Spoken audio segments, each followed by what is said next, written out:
Le positionnement, c'est de montrer que de dépoussiérer l'image du vrac.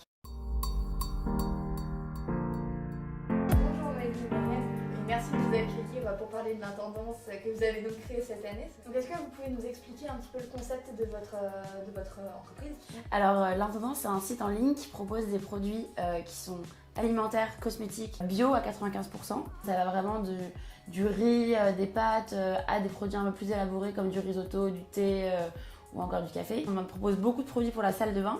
On propose par exemple du dentifrice jusqu'au shampoing solide qui mousse et qui marche aussi bien que les shampoings classiques. Aussi des produits d'entretien pour faire son ménage sans produits toxiques, par exemple avec du bicarbonate, du Nex, des choses qui sont simples, ça coûte moins cher et c'est efficace.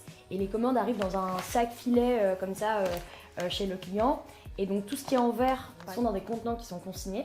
Et tout ce qui est sec, le risotto, etc., ça vient dans du craft à la juste quantité.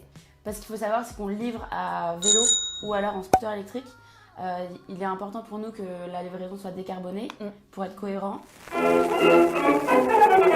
a mis 5 mois à trouver les meilleurs producteurs de produits gourmands, sains, bio, très engagés dans leur démarche et qui voulaient aussi passer dans une logique de conditionnement en vrac avec l'intendance. Mais du coup, ils viennent d'où concrètement les produits?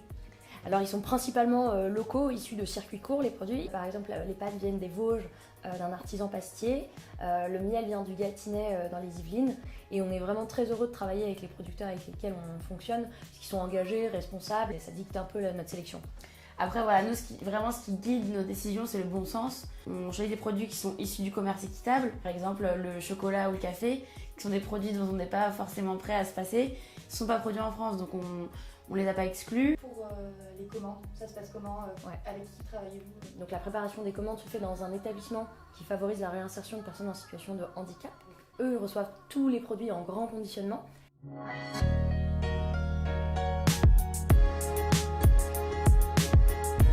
On est dans l'atelier conditionnement. Voici notre réserve avec la plupart de nos stocks qui sont rangés par catégorie, par famille.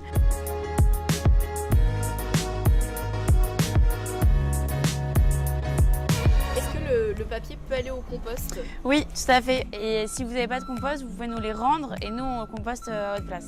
Et un tiers de ce plastique est dédié aux emballages alimentaires. Ça représente vraiment une très grande partie du plastique produit. Et malheureusement, dans le quotidien, souvent on n'a pas d'alternative. Alors que le vrac, c'est vraiment une alternative qui est viable.